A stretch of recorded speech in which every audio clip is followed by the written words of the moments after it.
today's special episode of Democracy Sausage, where we ask if we can and how we might create a future without poverty. Coming to you from the Poverty and Inequality Research Centre at the Crawford School of Public Policy at the Australian National University.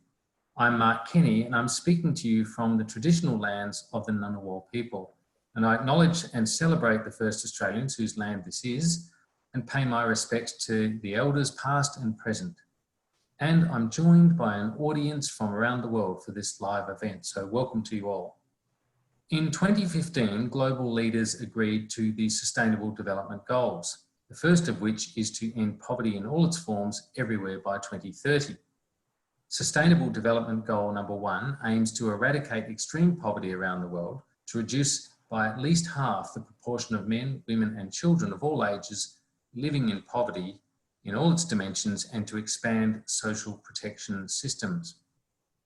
5 years ago, no one imagined we would be facing a global pandemic that is plunging millions of people into poverty and making the lives of the poor so much more difficult. So it is possible, or is it possible, still possible, to achieve this global goal? Is there the political commitment to do so? And how might we end poverty in all its forms? To discuss these issues, I have with me in New York, Oxford and Canberra, Philip Alston, Sabina Alkire and Sharon Bessell. Philip Alston is John Norton Pomeroy Professor of Law at New York University. He was a UN Special Rapporteur on Extreme Poverty and Human Rights from June 2014 to April 2020. In 2014, he was a member of the Security Council established Commission inquiry of the Central African Republic. He previously served as a Special Rapporteur on extrajudicial executions 2004 to 2010, as well as Chairperson of the UN Committee on Economic, Social and Cultural Rights 1991 to 98. During the drafting of the Convention of the Rights of the Child, he was UNICEF's legal advisor. Sabina Alkire directs the Oxford Poverty and Human Development Initiative. She is the Associate Professor of Development Studies in the Oxford Department of International Development at the University of Oxford. Her research interests include multidimensional poverty measurement and analysis, welfare economics, the capability approach, the measurement of freedoms, and human development. And Sharon Bessell is Professor at the Crawford School of Public Policy, where she is Director of the Poverty and Inequality Research Centre. Her research focuses on social policy, social justice, and the human rights of children, and the gendered and generational dimensions of poverty. She has been involved in research on multidimensional poverty at the Australian National University since 2008. In 2019, Sharon was named as the Australian Financial Review's, as one of the Australian Financial Review's 100 Women of Influence for that year. So welcome to that panel. Welcome to you all. It's great to see you, and I'm sure we have a great discussion ahead of us. Philip, if we could begin with you, as you ended your term as UN Special Rapporteur on Extreme Poverty and Human Rights, you delivered a report to the Human Rights Council where you described the powerless state of poverty eradication and criticised the mainstream narrative that poverty is nearing eradication. What is wrong with the current approaches to poverty eradication and with that narrative that we see surrounding it? Well, thanks, Mark. It's a complex set of issues, which of course is one of the challenges that we always face when dealing with poverty, that very quickly everything gets complicated and one loses the main threads and certainly loses the audience that is probably the most important. That is not the audience of our academic peers. The report that I produced makes several arguments. The main one, in a way, is a negative one, and that is simply to say that the reliance on the World Bank's International Poverty Line, which was originally called $1 a day and is now $1.90 a day to measure extreme poverty around the world, has a very distorting effect on the general understanding of the situation in relation to poverty alleviation. The benchmark is so extraordinarily low that it is in fact a sort of minimum subsistence, miserable subsistence level, which doesn't tell us very much. The problem is that the United Nations has basically enshrined this measure in its Sustainable Development Goals. And whenever we hear from any of the boosters of the current capitalist neoliberal system, like Bill Gates or Steven Pinker or others, they are relying on the World Bank's International Poverty Line figures. And those figures enable them to say that poverty has been magically reduced from close to 2 billion people in 1990 down to some 700 million now. So it's been a huge success story. If you, however, question World Bank officials, they'll say, well, of course, things are much more complicated. And if you say, well, what about the Multidimensional Poverty Index that Sabina and her colleagues have put forward, that UNDP is promoting? Yeah, absolutely, very good, very informative. And we at the World Bank have our own indexes which are comparable. And we agree these show a much more complex situation. So the problem is that the bank is playing both sides of the street. And the rest of us haven't really worked out a way to say, look, the reliance by the World Bank, by the UN, the constant repetition by the UN Secretary General that poverty is getting much better because we're down to 700 million is just simply misleading at best and really distorting at worst. And so the sort of much deeper analysis that Sabina and her colleagues have done gives us a much more complex, but also a much less rosy picture. Well, before we go to Sabina and Sharon and talk about the different kinds of multidimensional definitions or analysis that you can bring to the understanding of where poverty is, let's just stay with this kind of argument about what constitutes, reasonable or enough income so that you're not living in poverty. It's at $1.90 a day, you say. Why is it that the UN and various others, as you describe them, boosters, stay with that number? Is it just because it allows them to argue this great success story? And if I can ally and sort of append another question to that, is it, if the success isn't as great as they say it is it nonetheless an improving picture or is it not? Well, first of all, the reasons, I certainly wouldn't want to suggest that this is a fraud being perpetrated on humankind. This was an index originally developed, in fact, by a very well-known Australian economist working at the World Bank named Martin Revallian. And the motivation was to be able to more effectively compare one country against another, which is a very complex challenge. And so the IPL had a clear rationale and played an important role in some respects.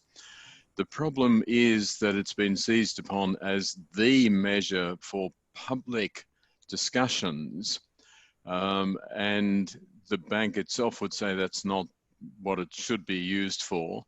But nonetheless, it found its way into the Millennium Development Goals that started in the year 2000 and was then transferred over to the Sustainable Development Goals.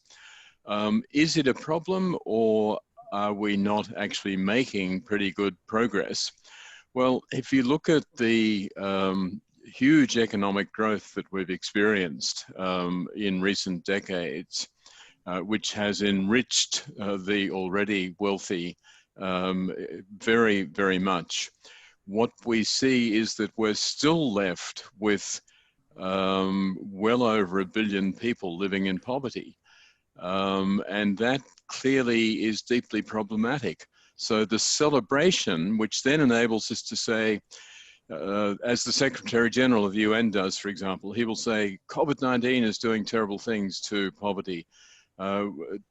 Gender is doing very badly in all of this. You know, women's poverty rates are terrible, etc. We therefore need to double down on the Sustainable Development Goals.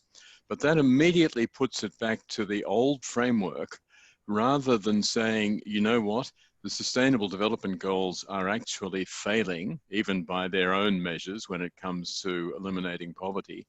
And they are utterly inadequate when it comes to climate change, when it comes obviously to COVID-19 and a range of other challenges. So somehow we need to move beyond this international poverty line-based debate to acknowledge that things are, as I said, in a powerless state, rather than that we have made great progress. And would you say that progress, absent the COVID crisis, which you mentioned, but let's just, for the sake of sort of, I guess, completing my understanding anyway, consider the situation prior to 2020 and the COVID crisis coming out of nowhere almost. Was the situation generally improving even on their index, on that 190 index? The situation was certainly getting slowly better. But the problem is that we've got to get back to the basics. We talk about eradicating extreme poverty, not making it a little bit better. And we live in a world of immense riches where even by the World Bank standards, 700 million people still live in dire poverty, really dire poverty. And so, and the expected rates of achieving a lot of our goals are just awful. We're looking at decades ahead. And so the world has come to accept a level of poverty which is really unconscionable, while patting itself on the back and saying, we're really doing a good job. Things are moving forward. The bureaucracies are functioning very effectively. They're able to justify themselves with a new glossy report every year. Governments say things are really going in the right direction, when in fact what this means is we're locking in a very large number of people who will be in this state of dire poverty forever. That's a very disturbing picture. Sabina, income is still the dominant means of determining how many people are living in poverty, as Philip was just saying, but that is changing in large part due to your work on the Multidimensional Poverty Index, the MPI. What's the value of conceptualizing and measuring poverty in this multidimensional way? I think that we are standing on the shoulders of many who have articulated the lived experience of poverty, and the best advocates, of course, are the protagonists of poverty, the poor men, women, and communities.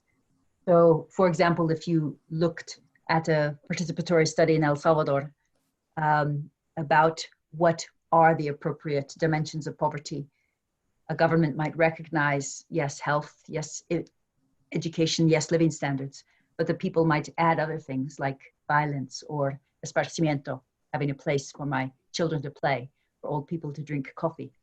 And so when we want to approach, articulate, and measure, therefore guide policies to address the lived conditions of poverty, then we have to recognize that a lived experience is multidimensional. That is also conceptual. Amartya Sen, Nobel laureate in economics, says poor people's lives are battered and diminished in many and various ways, and advocated and spearheaded moves towards multidimensional measurement. And Wolf and Deschalet, from a philosophical perspective, observe that one of the features of multidimensional poverty, which previous measures did not capture, is that it's not only having non-monetary deprivations, but it's their clustering. The roof leaks, you know, my child is out of school, my job is insecure, and the overlapping and simultaneous deprivations exacerbate the condition of poverty. So multidimensional poverty measures try to bring these into view. They can't capture everything. They must complement monetary measures because both are important, but they bring into the view of policy the overlapping simultaneous deprivations, at least some of them, which are core to poverty. And do they present the kinds of comparison problems country to country that we're trying to be overcome by going to this unidimensional index of $1.90 a day? Is having multi-dimensions, multiple measures conceptually or comparatively more complex as a result of that? It's actually a little bit simpler in some senses. So we compute with UNDP a global poverty measure, which is the same across this year 107 countries and 5.9 billion people.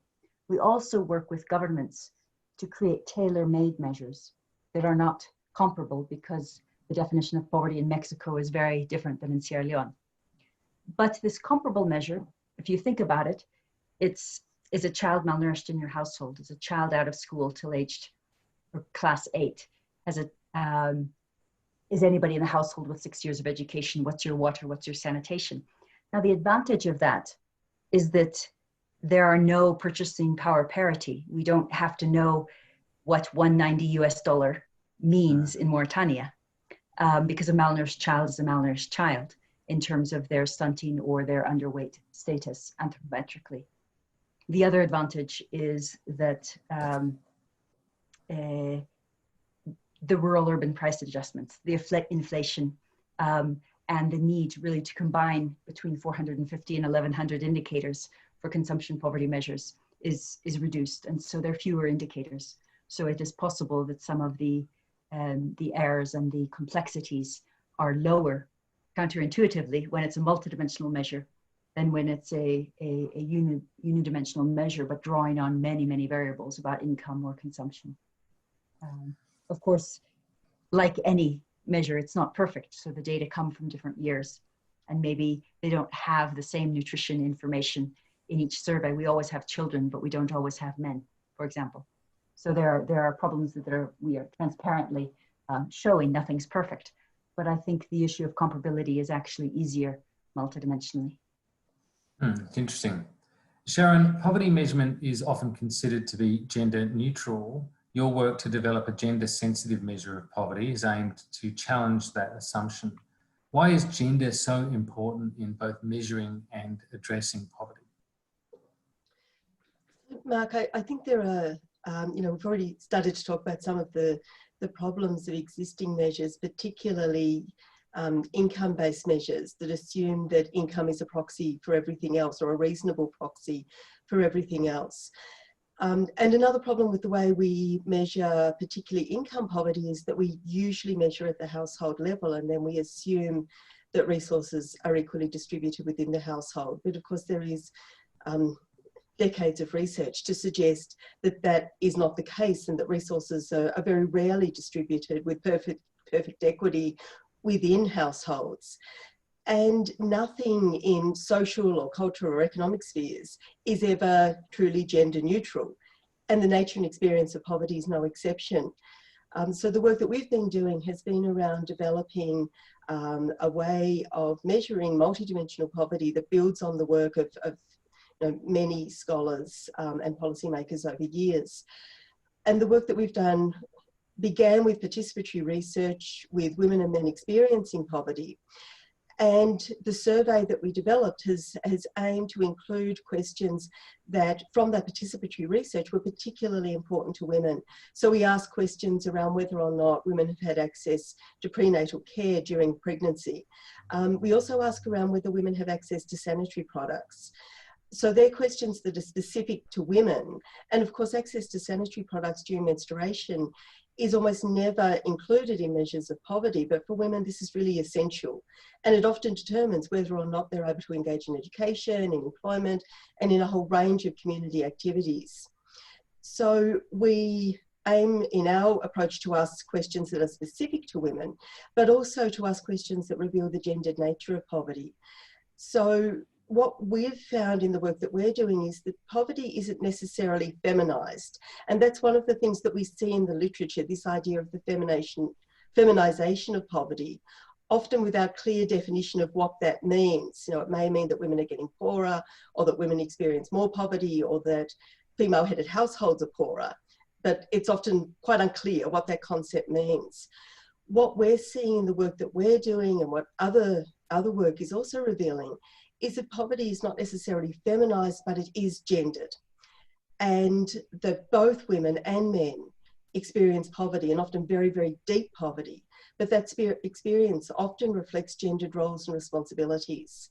So for example, in some work that we've done in Indonesia, we found both women and men experience deep food insecurity. But while men are prone to skip meals during the day, most likely because of their work arrangements, women are more likely to limit their own diets in terms of the range of foods that they eat, and they're more likely to be anxious about running out of food. And this is often related to their women's responsibilities for feeding their families.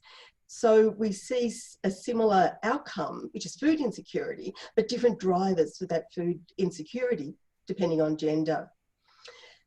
We collect data across 15 different dimensions, and our work and the work of others, including work of people like Stefan Classen, has shown that time use is the most gendered of dimensions of deprivation. And we see that women are far more time deprived. And so this is where policy responses become really important. Social protection programs and social assistance that demand more of women's time. So, for example, to respond to conditionality, will often add to their multidimensional poverty and deepen burdens and deprivations. So it's really important that we understand the gendered nature of poverty, not just in terms of measurement, but so that we can respond in ways that are appropriate and don't inadvertently add to the challenges facing poor women and poor men. So it sounds like we've got the original kind of unidimensional methodology, which Philip has very clearly explained the limitations of, and very persuasively, I might say. Then we've got multidimensional poverty, which Sabina has talked about. What is the difference between multidimensional poverty as the way Sabina's talked about it, and the way, like methodologically speaking, what is the difference? Is it the number of different indices within that that you would look at in order to establish whether poverty is a problem? So I think one of the key differences, and Sabina can probably speak to this as well, would be useful, but the Multidimensional Poverty Index, for very good reasons, uses existing data. And that's a very useful approach, because those data are already there and are available and can be used in order to develop an index. The work so excuse me, Sharon, these are data that are collected by nation states, by governments in each of those countries, and are available. It might be data on education levels, income levels, whatever it is. That's right, but given that we've got Sabina sitting here, I think I should throw to Sabina to talk about exactly the kinds of data that are used, because she's the expert here. Okay, Sabina, away you go. So the Global Multidimensional Poverty Measure Index, MPI, with UNDP uses 47 demographic and health surveys for 47 countries, and multiple indicator cluster surveys for 47 countries, Pan America, and then PAPFAM data and national surveys for 13 countries this year, covering 107 countries and identifying 1.3 billion people as poor. And those data are available for the household. For example, for education, we have the household roster. We have everyone's information, women and men. But in the multiple indicator cluster surveys, we only have children's undernutrition. So a household measure is presuming that there is caring and sharing within the household. But when it comes to water or sanitation or electricity, it's presuming everybody, has access to those living standard resources. We do intra-household and gendered analysis for the individual variables, for education, for nutrition, for children out of school. And there we do find very striking things. For example, 45% of girls versus 22% of boys in Afghanistan. So very, very high gendered differentials. And sometimes we don't. So sometimes in nutrition, we find that the earlier gendered nutrition patterns among children have equalized in some countries, but not all. So that is a way of combining a household measure where we know a child or a woman We know the other deprivations of our household, and then we know one thing, like education or nutrition. But we are not able to have gendered measures that are different and have different reproductive or employment indicators for women and men. And that requires other data sets. Right. And those other data sets, some of those other data sets are the type of things, Sharon, that you can access, and you do that by surveying yourself? Yes, so the difference in the approach that we take is that we don't use existing data. We've developed a set of survey tools that we use with all members of the household, or all members of the household over the age of 16 years. So the reason that we don't, at the moment, include children in the approach that we take is that the surveys and the dimensions that we assess are grounded in the participatory research that we did. And for a range of reasons that were really around resource constraints, we didn't at the time do that participatory research with children. And so we don't want to use adults as proxies for children. So this measure is focusing on adults or people over the age of generally 16 years. And we undertake the survey with every member of the household. And the questions that we ask are grounded in that participatory research.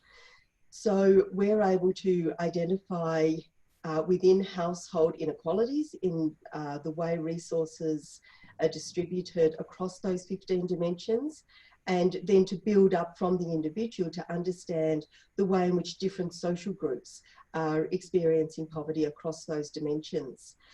But I think what's really important is this isn't an either or. These are different approaches that give us somewhat different types of data and are useful for different reasons and provide different types of information-based basis for decision making. The approach that we take requires enumerators to go out into the field to collect data, and so that has added costs, but it also brings certain benefits that are really important in terms of understanding the way multidimensional poverty plays out for individuals and across this very wide range of dimensions. Philip, during your time as UN Special Rapporteur, you undertook investigations in a number of countries. What can you say are the main obstacles to ending poverty? And did you see glimmers of hope anywhere?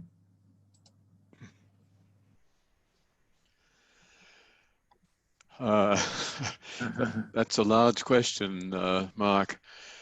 I guess the starting point is both to acknowledge the extent of poverty and then to have any sort of serious commitment to ending it.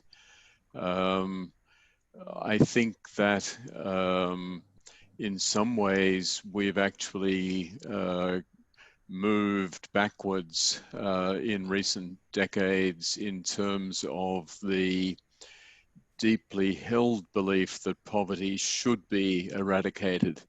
I think to the extent that the general principles of neoliberalism have tended to triumph in most of our societies, the poor are big time losers in that context, because the assumption is that they should be looking after themselves, that there should be a very small role for government, that there should be ever more privatization of a whole range of basic functions, that there should be deregulation, and all of these things are to the detriment of the poor. One might conceivably justify some of those policies if they were then accompanied by some compensatory measure, whether, and I'm not advocating this, but whether it was a sort of universal basic income or whatever. But of course that has not happened.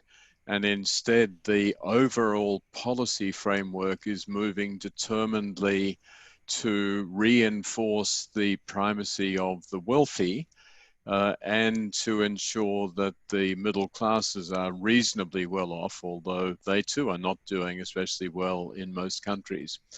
So I think that's really the biggest challenge in confronting poverty, is the ideology, basically. Is this something that we as a society, whether we are in El Salvador, Sierra Leone or Australia, think is unacceptable?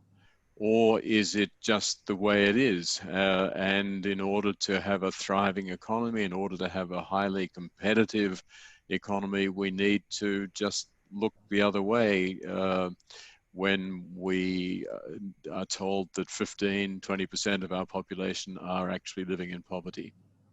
Well, that's a really interesting question. It raises an interesting question. Where are the people around the world? There's 700 million, you say, are in living in extreme poverty.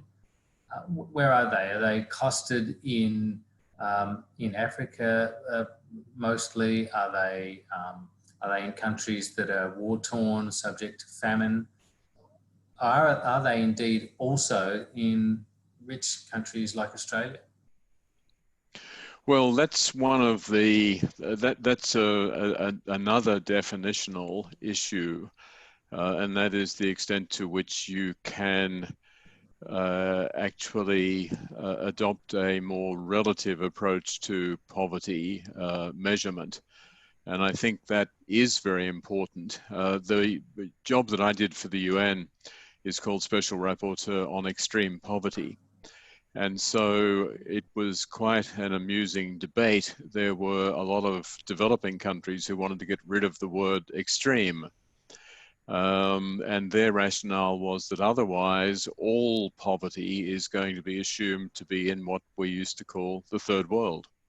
And therefore, a country like Australia or the United Kingdom, by definition, has no extreme poverty because no one is living, on 50 cents a day.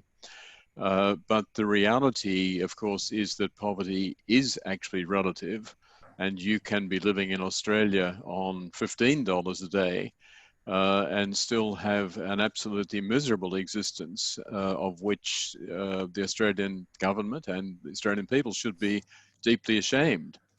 And so one has to relativize it. And a lot of the work that I did as Special Rapporteur was to emphasize that there are major problems in the United Kingdom, in the United States, in Spain, and other developed countries where I visited and did detailed reports. But of course, that does raise these complex questions of measurement. Essentially, the easy way around that, and Sabina sort of hinted at this, is to rely on national measures. Obviously, I'm not in a position to come in and say, you guys are doing this all wrong. And so what the Spanish government itself identifies, with some input from the European Union, as being poverty in Spain is a good enough measure for me. That didn't always work, so that in Malaysia, there's an ongoing debate where Malaysia hasn't really adapted its own domestic poverty measures since about 1970. And so they claim to have the lowest poverty rate in the world of 0.4%. And everything is great. We don't need to have special policies because no one's poor in our country. And of course, that is patent nonsense. But it then requires an outside monitor like myself to actually suggest that there needs to be a different measure in order to evaluate how many people in the society really are poor. What about the two mega countries of China and India? Not sure how accurate the numbers are there in terms of how the statistics are and how open the governments are about them. But well, I did do where most people are? I did no. In fact, as Sabina's report points out, it's Sub-Saharan Africa and South Asia, which are the key areas these days. But just to go back, I did a UN visit to China and spent time there looking closely at their situation. And they do also reflect the problem that I described earlier. To the credit of Xi Jinping, the Chinese have made poverty eradication a political priority. I remember being criticized when I came back to the United States and people said, hang on a minute, are you telling us that that communist regime is a model, etc.? And my response was, if an American president would make poverty elimination a serious political priority, I'd be delighted. It doesn't have to be accompanied by the Chinese political system. But the problem in China, again, is that they have their own measure of extreme poverty, and that measure is pretty low. And they tend to approach it rather mechanistically. So we have to get people above this absolute poverty level so that we can then proclaim that we've lifted 700 million, 800 million people out of poverty. But the reality is that an awful lot of those people are living very precariously, poised just above what inevitably is a somewhat artificial line. So it's a complex situation again.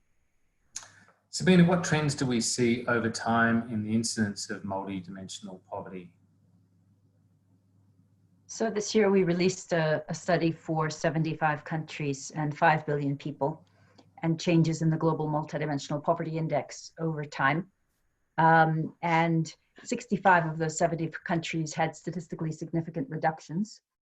4 countries cut their MPI by half, including India, which famously lifted over 270 million people out of poverty in a decade, from 2005-6 to 2015-16. But countries like China, Indonesia, did fantastic also in reducing relative poverty relative to their much lower starting levels. And so that was overall a strong and surprising note. But of course, that doesn't mean that it was fast enough. So a couple of caveats. One is about children. So of the 1.3 billion people who are poor, about half are children. And it was the same in these 75 countries. But 1/3 of the countries either had no change in child poverty, or children who are poorer than adults reduced poverty more slowly. And so you saw a bit of age disparity. 20 countries reduced poverty in every indicator, but in many it was perhaps an imbalanced change. And in terms of subnational regions, there were some countries with really pro-poorest, where the poorest regions in India, in Indonesia, and Bangladesh are making the fastest progress. But then there are others in which perhaps most of the progress was in the less poor countries, or in the urban areas, or in other groups that perhaps are a little less poor. And then in 14 countries. I'm not sure whether I've lost you there, Sabina. Can you hear me?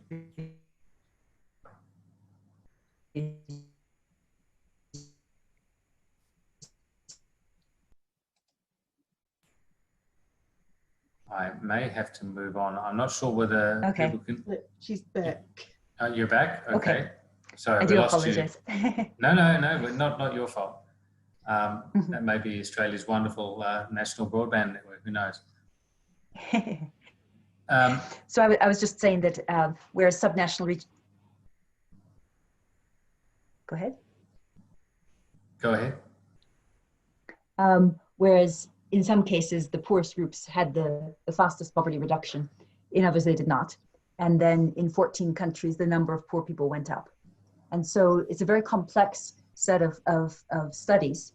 I think the one note that we had that was of interest is that if we looked at whether those countries, if their progress continued more or less at the same rates, would cut their multidimensional poverty incidence by half between 2015 to 2030, 47 countries were on track to do so, but 18 countries were not.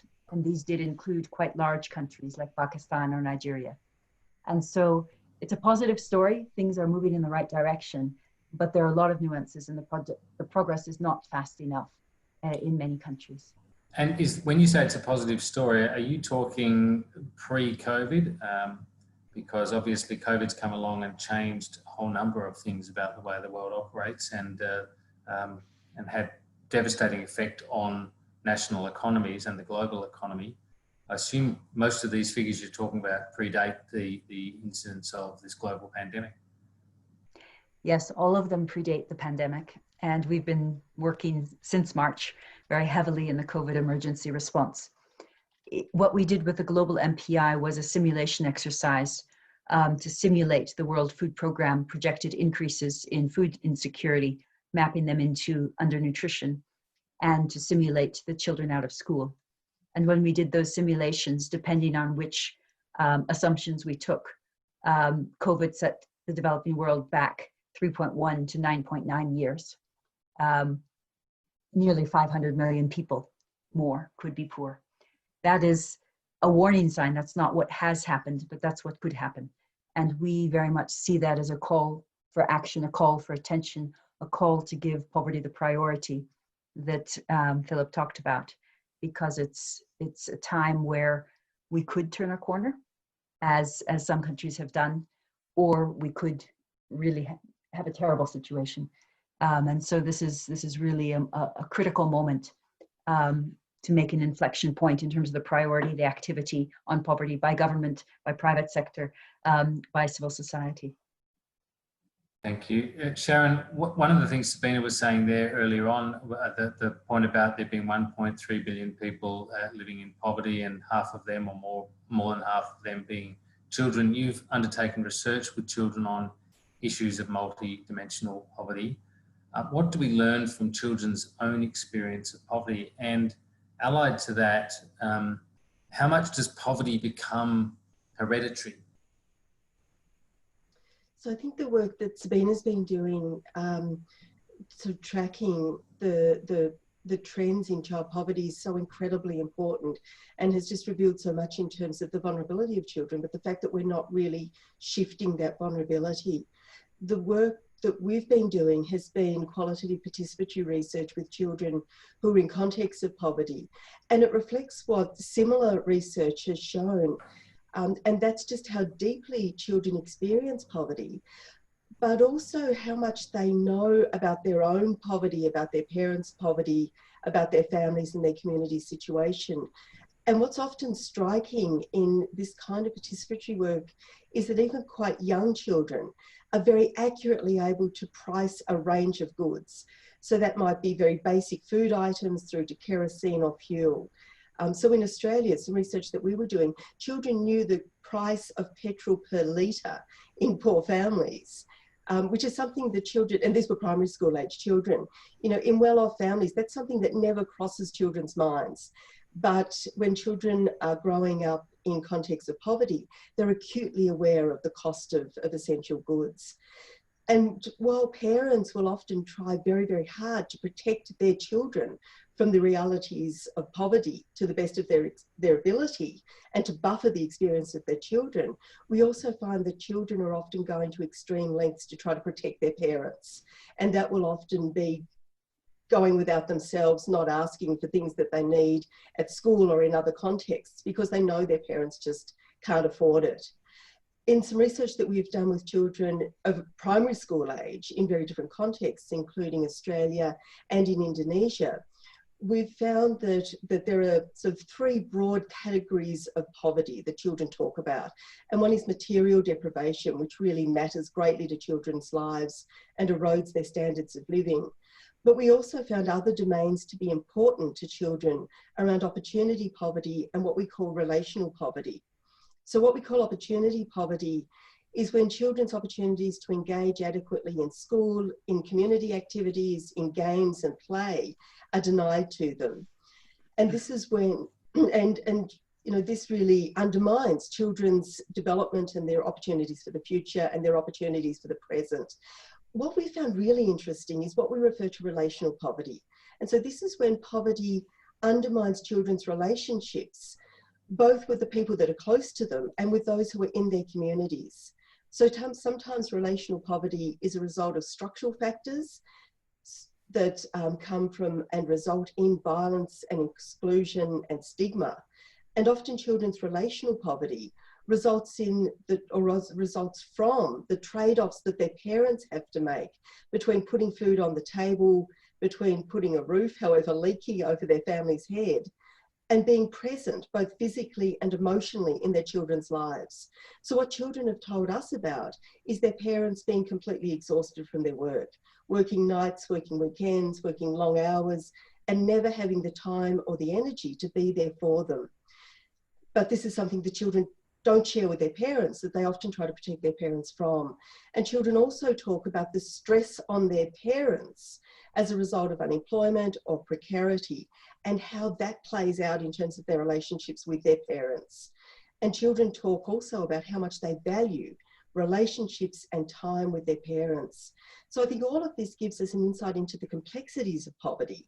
And some of these things just can't be measured, but we know that they undermine children's lives and undermine their parents' lives. So children's insights remind us that while income is valuable in people's lives and in their lives, so are things like time. And we see that time and money are often in tension with one another. And what children often say is that in poor families, small gains in income often necessitate really large amounts of time, and those trade-offs really hurt children. Now, we may go to some questions from our audience if we have any, but before we do that, or while we get Angus to bring us one or two of those questions, Philip, just staying with this notion of the impact on children, the devastating impact on children and its intergenerational implications. You took a delegation of primary school children to Glasgow to the United Nations Human Rights Council. Why was it important, and what did the children have to say to global leaders in that exercise? The goal was really to, first of all, I spent time at the school with them in Glasgow. It was an important opportunity for them to humiliate me by asking me to do drawings that I couldn't do and play other games that I was hopeless at. But it was also a chance to really get a sense of how they viewed not only their own situation, but that of other kids. They would sort of talk about, well, poor old Mark, if you look at his shoes, you'll see that they've got holes in them. And poor old Sharon, she doesn't actually really get to eat lunch until something is provided by the school. And that's quite a good way of getting a sense of what's going on in what looks to be otherwise a reasonably well-off community. But the broader goal was just to highlight the fact that in a country like the United Kingdom, by government's own estimates, close to 35% of children are living in poverty. And that has all of the consequences in terms of intergenerational inequity and the transmission of all of these disadvantages from one group to another that you've described earlier. And I think it was pretty important that even diplomats in the UN context realize that we're not just talking about figures. Indexes can go on forever, but to actually see a group of children who represent the deprivation of almost of over a third of kids in the United Kingdom, I think was a very useful way of illustrating the extent of the challenge.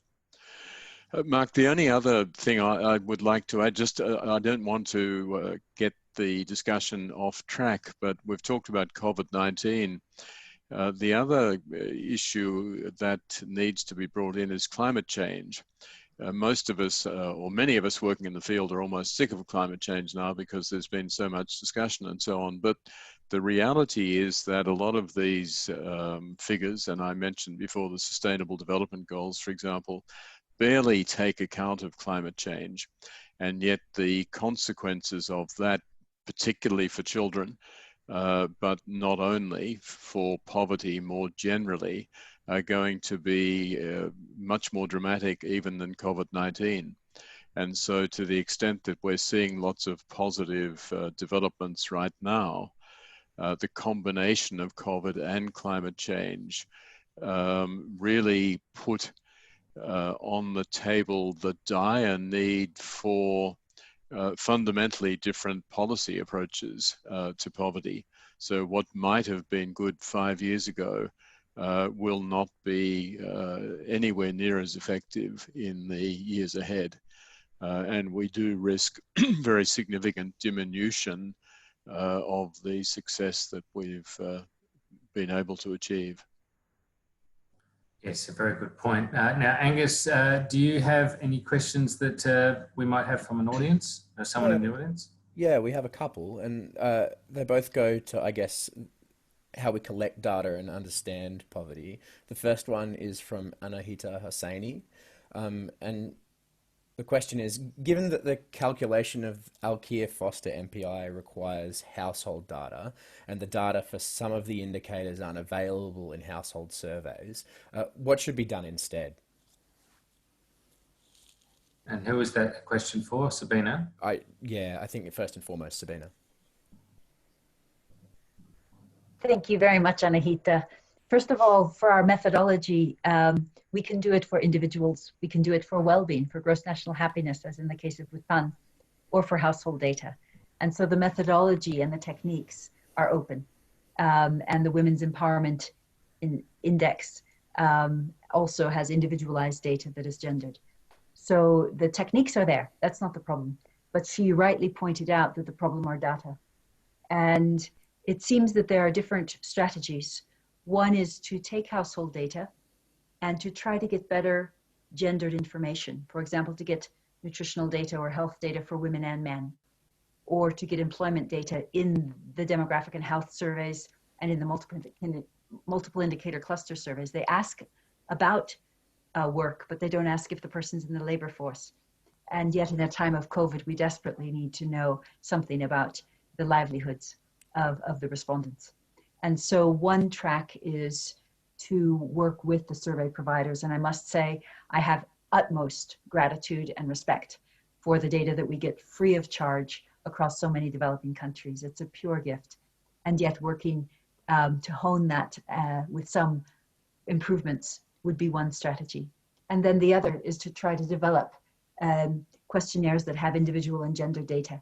And we tried, actually.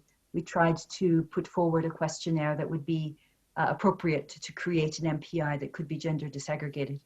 But that is a much bigger effort. It requires huge amounts of financial resources and things that we certainly don't have.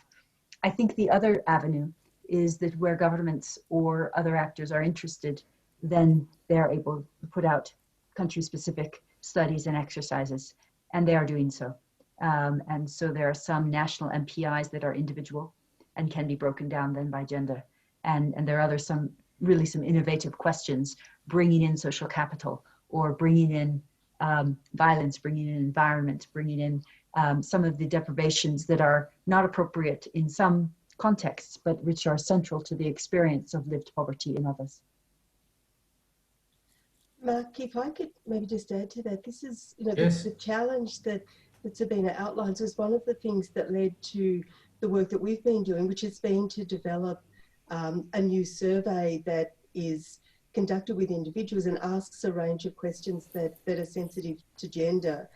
And it is a very resource intensive process. We've been working on this for a decade and we feel as though we're still at the beginning of it, but we also feel as though we've started to crack some of those really difficult issues about the kinds of questions you ask, and are now starting to see the benefits of that in terms of the data that are produced and the ways in which we can see the different patterns of poverty for women and for men, but women and men of different ages and from different backgrounds. And so we start to see the importance of intersectionality.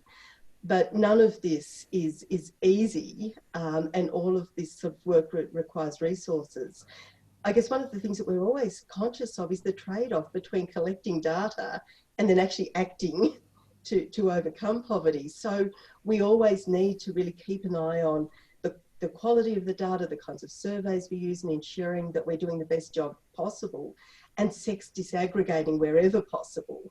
But we also need to make sure that resources are being directed towards action as well as the data. So, I think that's always an important issue to keep in mind. Thank you, Sharon. That was a very important contribution there to make. I might just stay with you just for a last question, if I can, because I just want to pick up on what Richard was saying. Sorry, what Philip was saying before.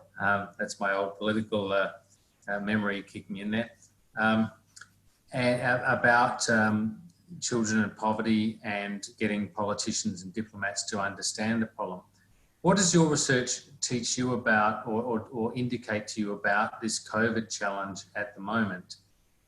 And I guess if I could get you to make a general comment on how politically powerless are people living in poverty, because obviously by definition they're economically powerless. That is one of the central characteristics of poverty, is not having economic power.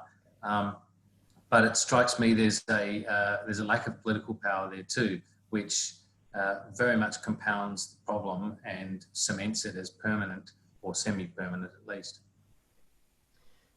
So I think what we're seeing in many places, and certainly what we've been seeing in the work that we've been doing in Indonesia, is firstly the way in which people who are living in poverty can't really protect themselves against COVID-19. So if you don't have hand washing facilities or soap in your house, then you can't take those really basic measures around hygiene. If you're living in a very crowded environment, you need to go to work or you need to go to use public toilet, then you can't physically distance. And so just those basic measures of protecting oneself against COVID-19 are things that people who are living in contexts of poverty can't do.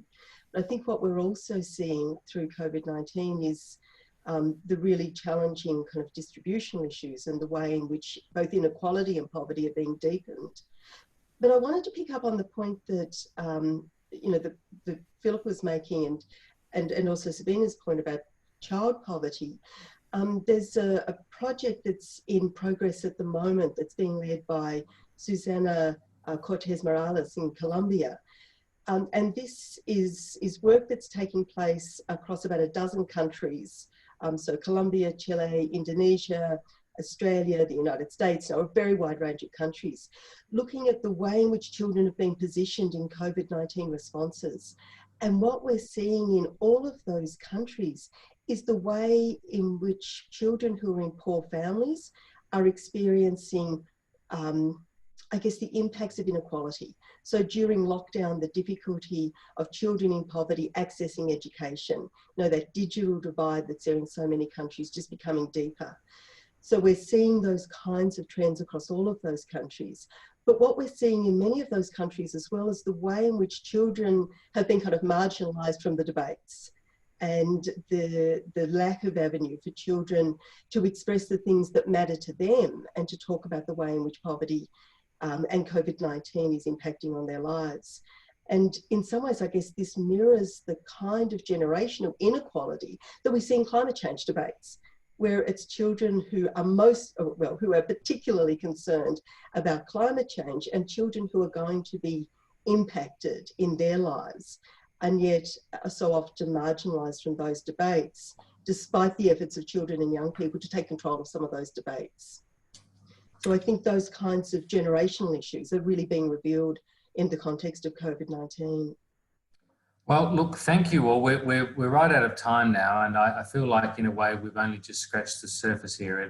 These are such profound and deep issues, and they are of great importance to humanity, and that has come across from the three of you, providing your perspectives on this tonight. It's tonight, my time in Australia at least, and for Sharon, quite late here on a Thursday night. Thank you for all of you listening around the world to this. I hope that you've gained something from it. This will go out also as a Democracy Sausage podcast. For some of you who are wondering what that is, Democracy Sausage is a podcast that comes out from the ANU twice weekly, the Australian National University, which I host this podcast.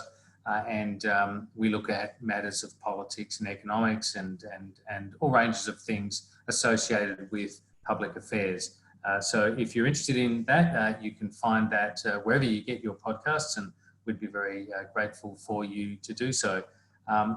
So thank you to Philip Alston, Sabina Alkire, Sharon Bessell, and also to Angus Blackman, who had a better question there and provided technical support.